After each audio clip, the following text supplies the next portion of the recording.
नमस्कार, मैं हूं आपके साथ विभा उपाध्याय और आप सभी दर्शकों का अन्नदाता कार्यक्रम में स्वागत करती हूं। हमारे देश का किसान जन का पोषक है, वो श्रम का देवता है, अन्नदाता है। उसमें ही भारत की आत्मा निवास करती है और ऐसे ही किसानों की प्रगति के लिए हम खेती बाड़ी से जुड़ी हुई बहुत सी नई लाभकारी जानकारियां हर रोज सुबह लेकर आते हैं। तो चलिए कार्यक्रम शुरू करने से पहले देखते हैं क्या है आज के अन्नदाता में। मोती उत्पादन कर किसान होंगे मालामाल।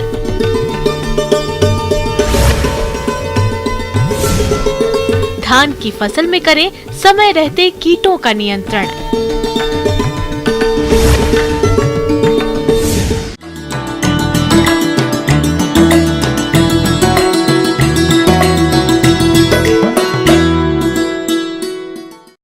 किसान भाइयों, अगर आप छोटे से इन्वेस्टमेंट से लाखों की आय कमाना चाहते हैं तो आपके लिए मोती उत्पादन एक बेहतर विकल्प हो सकता है, क्योंकि मोती की मांग इन दिनों घरेलू और अंतर्राष्ट्रीय बाजार में काफी अधिक है, इसलिए इसके अच्छे दाम भी मिल रहे हैं।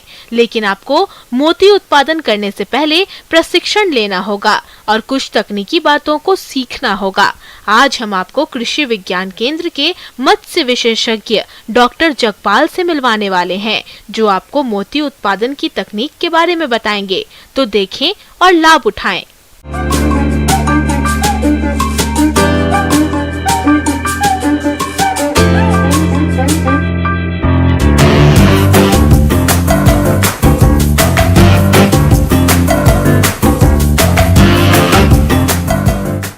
जैसा कि हम सभी जानते हैं, मोती एक चमकीला और कठोर बहुमूल्य रत्न है, जिसे हम प्राचीन काल से आभूषण और सजावट की चीज़ों में प्रयोग करते आ रहे हैं।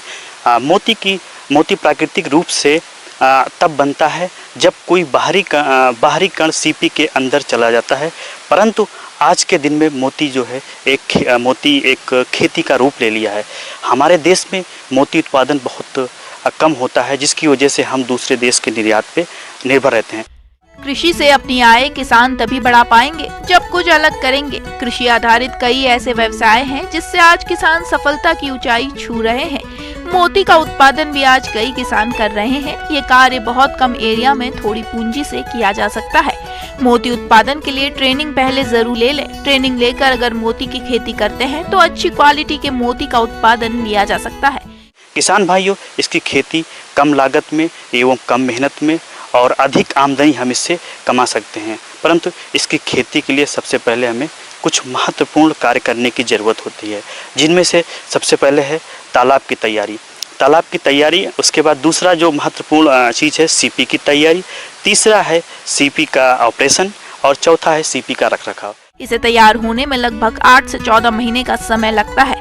कैल्शियम कार्बोनेट से मोती का क्रिस्टल तैयार होता है। मोती के उत्पादन के लिए सही समय अक्टूबर से दिसंबर के बीच होता है। तालाब की तैयारी की बात करें तो मोती की खेती के लिए हमें छोटे तालाब एवं सीमेंटेड टैंक की ज़रूरत होती है, जिसमें हमें 3 से 4 फीट पानी की ज़रूरत होती है।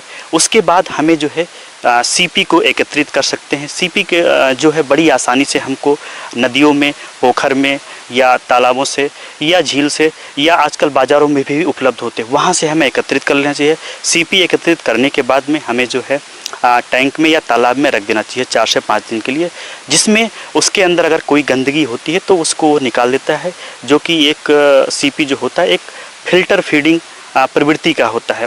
इसके बाद हमें जो है रखने के बाद हमें जो है सीपी के ऑपरेशन की ज़रूरत होती है। तो ऑपरेशन करने के लिए जो सबसे उपयुक्त समय होता है इसकी खेती और तथा ऑपरेशन का जो उपयुक्त समय होता है ये होता है अक्टूबर से दिसंबर का महीना होता है। ये सबसे उपयुक्त माना जाता है। इस महीने में करते हैं तो सबसे अच्छा होता है। तो इसको करने के लिए सबसे पहले हम सीपी लेंगे और उसका जो मुंह है उसको खोलेंगे स्पैचुला से की मदद से, और उसमें एक लकड़ी का प्लग लगा देंगे जिससे कि उसका मुंह खुला रहे। और मुंह खोलने के बाद में हम स्पैचुला की मदद से, कुछ छोटे औजार आते हैं उनकी मदद से हम उसका जो मेंटल कैविटी होता है उसको खोलते हैं, और उसमें जो है एक कोई छोटा सा कण, वो पत्थर का भी हो सकता है या किसी विशेष आकार का भी हम दे सकते हैं, उस कण को उसमें हम विस्थापित कर देते हैं सीपी के दोनों साइड में। विस्थापित करने के बाद में हम सीपी को जो है सावधानी के साथ उसका प्लग निकाल देते हैं और उसका मुंह बंद हो जाता है। उसके बाद हम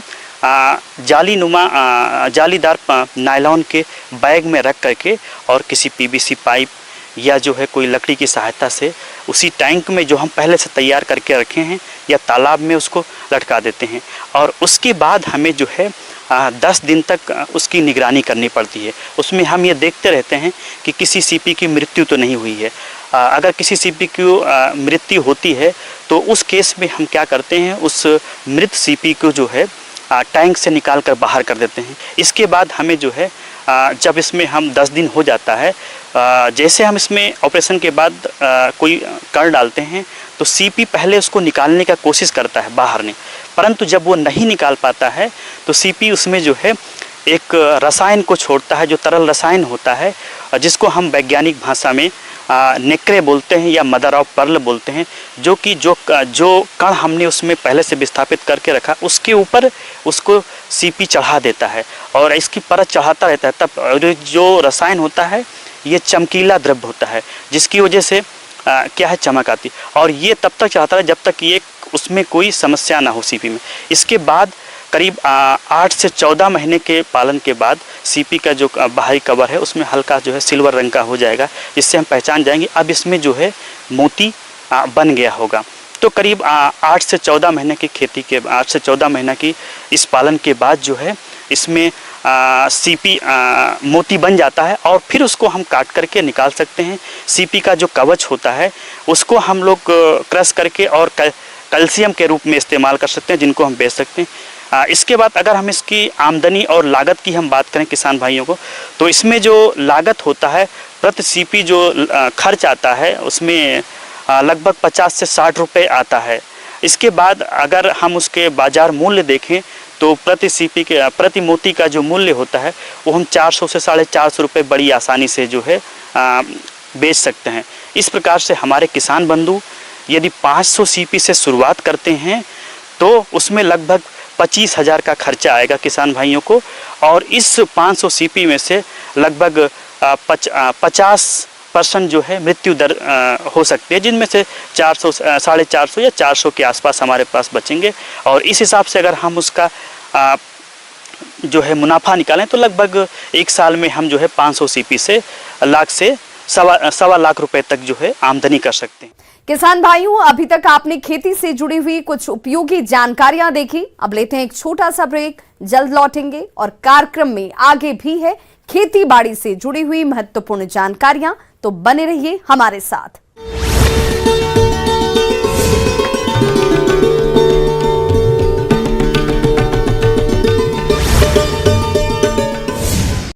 पुतला दहन का भी किया था प्रयास। जगदलपुर में सीजीपीएससी घोटाले को लेकर प्रदर्शन, बीजेवाईएम ने निकाली सरकार की शव यात्रा। बीजेवाईएम ने सरकार पर लगाए गंभीर आरोप। महासमुंद में तस्करों से 2.5 करोड़ की प्राचीन मूर्तियां बरामद। 10वीं 11वीं सदी की प्रतिमाओं के साथ 3 तस्कर गिरफ्तार, एक फरार। रायपुर में पीएम मोदी का दौरा तय। 30 सितंबर को परिवर्तन यात्रा के समापन कार्यक्रम में शामिल होंगे पीएम मोदी।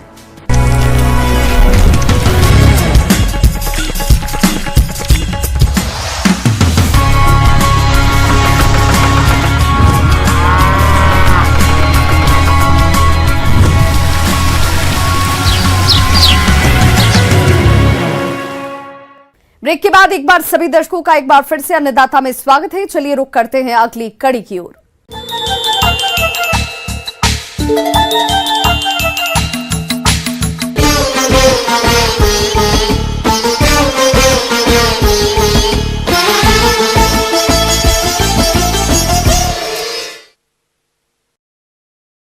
धान खरीफ मौसम में उगाई जाने वाली प्रमुख खाद्यान्न फसल है, लेकिन धान की फसल को नुकसान पहुंचाने में कीटों की भूमिका अधिक है। अगर समय रहते इनका नियंत्रण नहीं किया जाए तो पूरी फसल बर्बाद हो सकती है। तो आप किस तरह से करें कीटों का समन्वित नियंत्रण, इसकी जानकारी लेते हैं विषय विशेषज्ञ डॉक्टर ब्रिज किशोर प्रजापति से।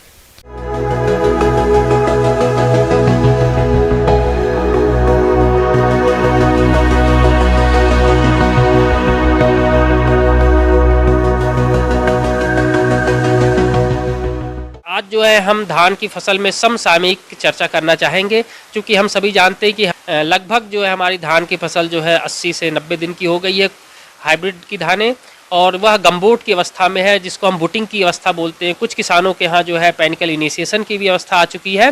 तो चूंकि किसान भाइयों अभी मुख्य रूप से हमें सूचना मिल रही है कि तना छेदक कीट जो है मुख्य रूप से धान में देखने को मिल रहा है, तो उसके लिए आप पहचान सकते हैं कि जो लार्वा होता है, या हम शुरुआत से अगर बताएं तो इसकी जो मादा कीट होती है वह समूह में जो है अंडे पत्तियों पर देते हैं, जो गुच्छे के रूप में होते हैं। इसके ऊपर जो है हेयर बालनुमा संरचना होती है, तो यह इसकी पहचान है।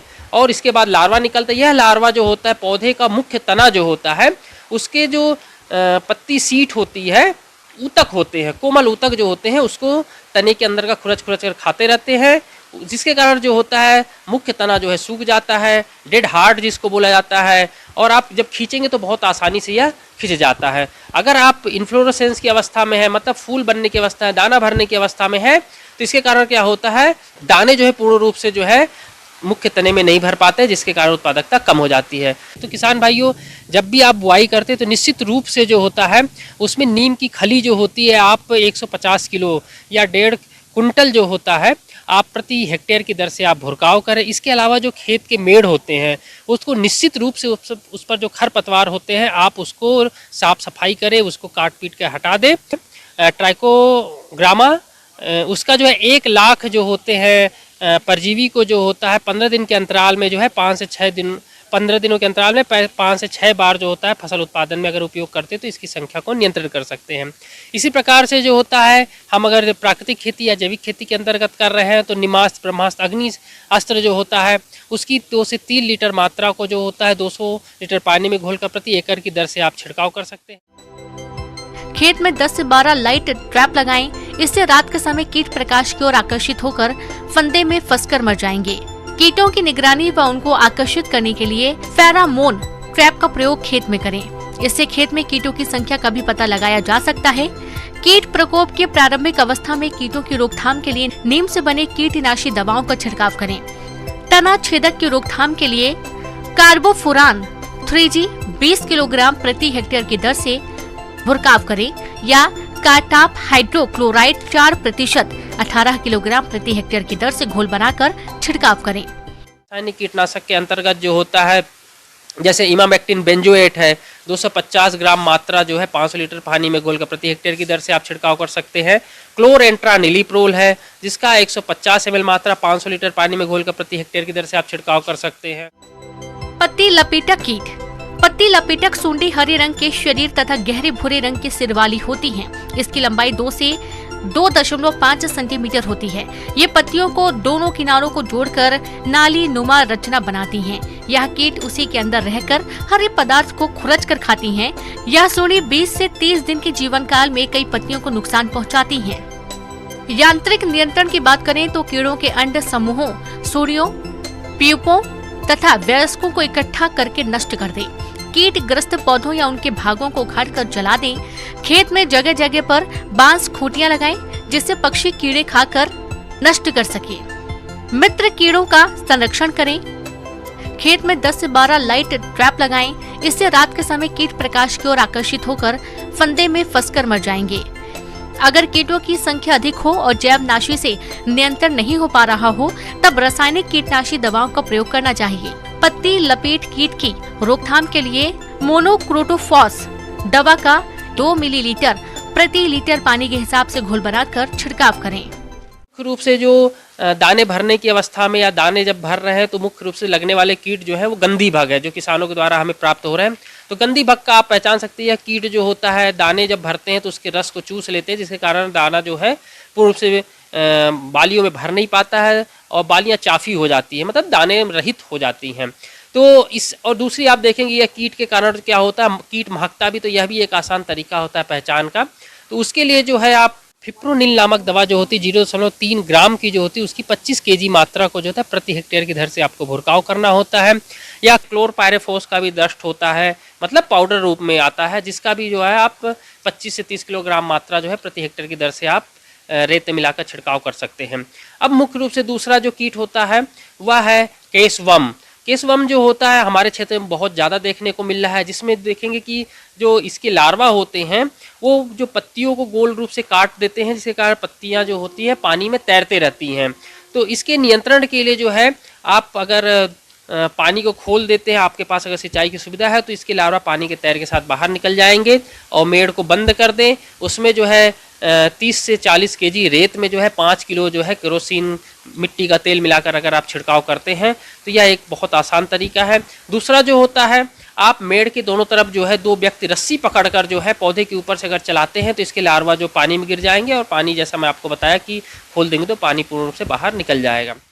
अगर कीटों की संख्या अधिक हो और जैवनाशी से नियंत्रण नहीं हो पा रहा हो तब रासायनिक कीटनाशी दवाओं का प्रयोग करना चाहिए।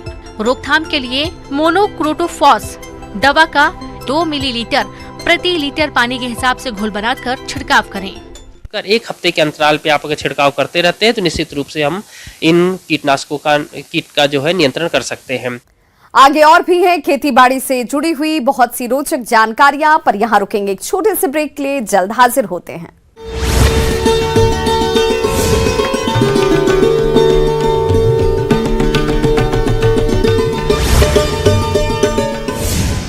विधायक अजय चंद्राकर ने कांग्रेस को घेरा, कहा जब देश में कांग्रेस की सरकार थी तब महिला आरक्षण बिल नहीं लाए।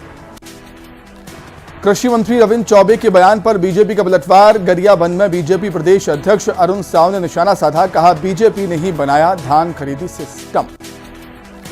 मुंगेली में मनियारी नदी में मिली लाश की हुई शिनाख्त, खुड़िया इलाके के भेदराम गोट का है शव। बलरामपुर में यात्री बस ट्रक की टक्कर, हादसे के समय बस में सवार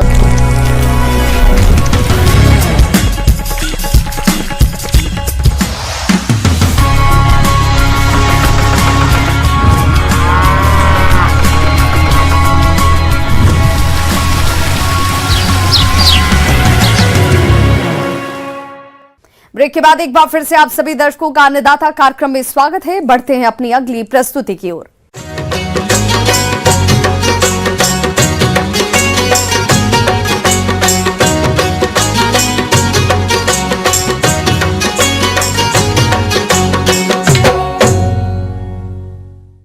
गाजर का नाम सुनते ही दिमाग में स्वादिष्ट, जायकेदार और लाल रंग का गाजर का हलवा छप जाता है।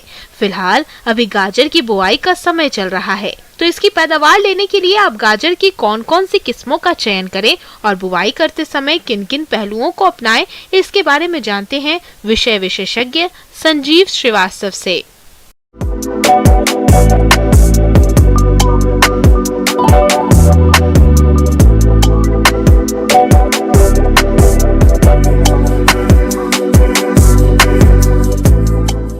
खरीफ के सीजन में काफ़ी मात्रा में नुकसान हमारी फसलों को हुआ है। पानी की अधिकता के कारण अतिवृष्टि की स्थिति है और लगभग सभी फसलों पे इसका असर है। गाजर हमारे यहाँ के जलवायु के हिसाब से बहुत अच्छी सब्जी है और इसका क्रेज भी काफ़ी हमारे घरों में है। काफ़ी अच्छे रेट्स इसके मिलते हैं जब बाजार में आती है। गाजर को विभिन्न प्रकार की भूमियों में उगाया जा सकता है, लेकिन अच्छी उपज के लिए उचित जल निकास वाली भूरी भूरी रेतीली दोमट भूमि सर्वोत्तम रहती है।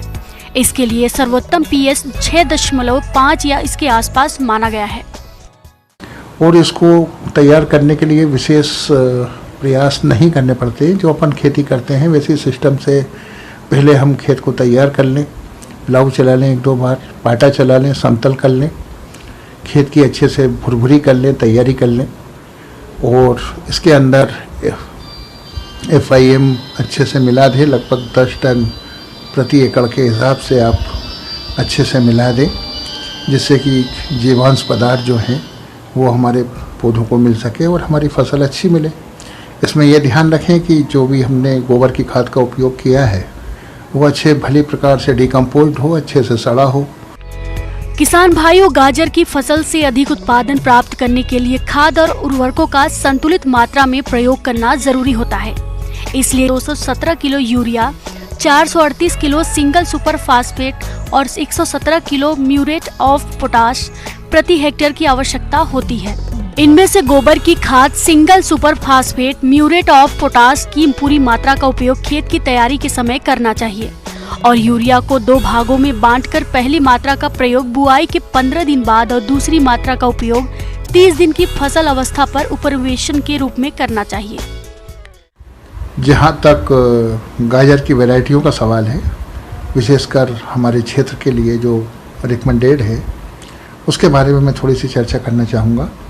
कुछ यूरोपियन वैरायटियाँ हैं, कुछ देसी वैरायटियाँ हैं जिनका आप उपयोग अपने खेतों में कर सकते हैं, जिसमें जो खास चलने वाली वैरायटियाँ हैं जैसे PC34 है, इसके लाल रंग की वैरायटी के रूप में पहचाना जाता है। इसके अलावा पंजाब ब्लैक ब्यूटी है जिसका भी कलर बहुत अच्छा आता है। इसके अलावा एक पंजाब कैरेट रेड वैरायटी है जो हमारे क्षेत्र के लिए बहुत अच्छी है और इसका सर्वाधिक उत्पादन हमारे किसान भाइयों ने लिया है, लगभग 230 क्विंटल प्रति एकड़ तक, और हमारे क्षेत्र में काफ़ी सक्सेसफुल है। लोकप्रिय वैरायटियों में इसका नाम है। इसके अलावा किसान भाइयों गाजर की उन्नतशील किस्मों की बात करें तो उनमें प्रमुख हैं नैंटिस पूसा, मेघाली पूसा, रुधिर पूसा, आंशिता पूसा, केसर पूसा, यमदग्नि, चैटनी इत्यादि। तो किसान भाइयों आप इनमें से किसी भी किस्म का चयन कर बुआई कर सकते हैं। बीज इसमें बहुत कम लगता है, पर एकड़ 4 से 5 किलो जो है वो आपका बीज इसके अंदर यूज होता है। लेकिन बीज को अगर आप लगभग 24 घंटे पानी में अच्छे से गला लें तो इसका जर्मिनेशन बहुत अच्छा आता है। वो जर्मिनेशन परसेंटेज इसका बढ़ जाता है और सीड ट्रीटमेंट अपन इसका कर सकते हैं जैविक साधनों से भी और केमिकल साधनों से भी, जिससे कि हम सीड बर्न जो डिसीज हैं, बीमारियां हैं जो आगे चल के नुकसान पहुंचाती हैं, उनसे हम बच सकते हैं। तो सीड ट्रीटमेंट ज़रूर करें, बीजोपचार ज़रूर करें। गाजर की बुआई 2 तरीकों से की जाती है, जिसमें पहली है मेड़ों पर बुआई। इस विधि में क्यारियों में 45 सेंटीमीटर की दूरी पर 15 से 20 सेंटीमीटर ऊंची मेड़ें बना ली जाती हैं। इस मेड़ों पर बीज को 2 से 3 सेंटीमीटर की गहराई पर बो दिया जाता है, जिसमें पौधों से पौधों की दूरी 7.5 सेंटीमीटर रखनी चाहिए। यहाँ तक मौसम का सवाल है तो सबसे बढ़िया तो अगस्त से सितंबर है गाजर लगाने के लिए, और आइडियल अपन इसको अक्टूबर तक मान सकते हैं। अक्टूबर नवंबर में भी लगाई जाती है, तो मौसम भी अभी हमारा इसके अनुकूल है जिसमें हम गाजर को मतलब खेत में लगा सकते हैं। जहाँ तक बोने का सवाल है, बोने का तरीका हम डिबलिंग के द्वारा भी इसको लगा सकते हैं, छिड़काव विधि ब्रॉडकास्ट के द्वारा लगा सकते हैं, और बीज आपका लगभग 1.5 सेंटीमीटर ज़मीन के अंदर जाए उस हिसाब से आपको इसको लगाना है। 1.5 सेंटीमीटर आपको जो गहराई तक बीज को लगाना चाहिए, जिससे कि जर्मिनेशन अच्छा आता है, और इसे भगो कर सीड ट्रीटमेंट आपको करना है जिससे जर्मिनेशन अच्छा हो।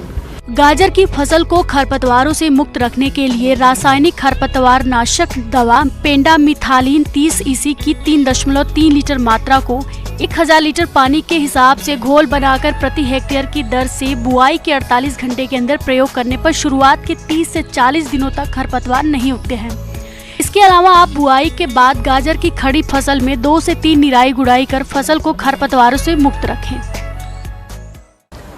और इसको लगाने के बाद इरिगेशन एक महत्वपूर्ण है। अगर पानी गिरता है तो उस हिसाब से आप मैनेज करें, लेकिन फिर भी हर 15 दिन में पानी की व्यवस्था आपके पास होना चाहिए कि हम हर 10 से 15 दिन में इसको पानी की व्यवस्था कर सकें। ज़मीन के अंदर फैलने वाली कंदमूल वाली फसल है, इसको फैलने फलने के लिए नमी की काफ़ी विशेष आवश्यकता होती है। आगे की जो प्लांट प्रोटेक्शन का सवाल है उसके लिए हम आपसे आगे फिर भेंटवार्ता करेंगे। आज के लिए इतना काफ़ी है।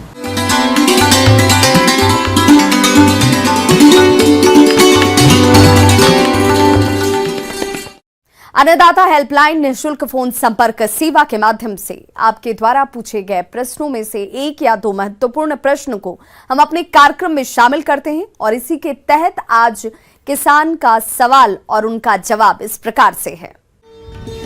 आज की अन्नदाता हेल्पलाइन में हमने जिस प्रश्न को शामिल किया है उसे पूछा है ग्राम शासनी जिला मंदसौर के संगम कुमार ने। आपने मिर्च की फसल में उल्टा सूखा रोग के नियंत्रण के बारे में जानकारी चाहिए है, तो इसके लिए देखिए कार्यक्रम का यह अंश।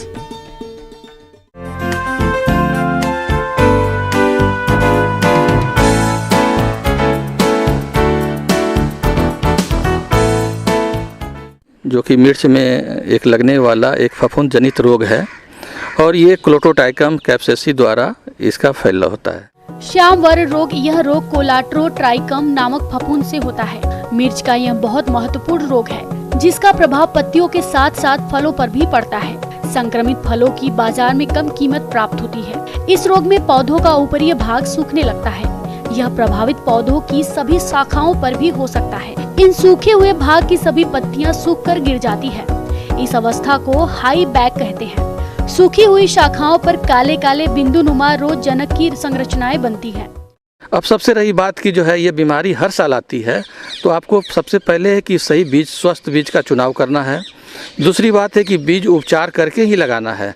बीज उपचार के लिए आपको दवा बताए कि कार्बेंडाजिम और प्लस या कार्बोक्जिन, ये दोनों में से कोई दवा उसकी 2 ग्राम प्रति किलो बीज के हिसाब से हम उसको उपचार कर लेते हैं। उपचार करने के बाद ही उसको लगाएं। अब जब रही की बात, जब बीमारियां जब आना शुरू हुई तो जब पत्तियों पर ही इसके लक्षण दिखाई पड़े उस समय आपको जो है ब्रॉड स्पेक्ट्रम फंजीसाइड, जिसमें कार्बेंडाजिम और प्लस मैनकोजेब दोनों दवा रहती है, उसका 2 ग्राम प्रति लीटर के हिसाब से अगर स्प्रे करते हैं तो इस फफूंद जनित रोग से काफ़ी हद तक बचा सकता है। बहुत सारी दवा जो है आप कार्बेंडाजिम में डाल सकते हैं और मैनकोजेब भी अलग अलग से डाल सकते हैं, उसका भी 2 ग्राम प्रति लीटर के हिसाब से डाल सकते हैं।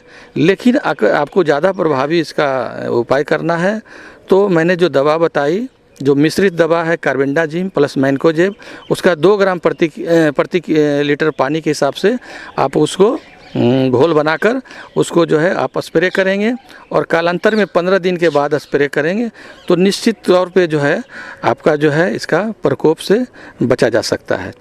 किसान भाइयों, अन्नदाता आपकी सेवा के लिए संकल्परत है। कृषि संबंधित समस्या और सुझावों के लिए आप हमें इस पते पर संपर्क कर सकते हैं।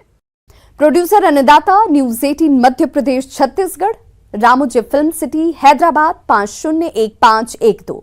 साथ ही आप हमें ईमेल भी कर सकते हैं। हमारा ईमेल एड्रेस है p18annadatamp@nw18.com। इसके अतिरिक्त आप हमें निःशुल्क हेल्पलाइन नंबर 1800889216 पर सोमवार से शनिवार सुबह 10 बजे से शाम 4 बजे के बीच संपर्क भी कर सकते हैं। किसान भाइयों, अब समय हो रहा है आपसे विदा लेने का, तो हमारी अन्नदाता टीम को दीजिए इजाजत। कल फिर से होगी आपसे मुलाकात कृषि संबंधित कुछ और महत्वपूर्ण जानकारियों के साथ। नमस्कार।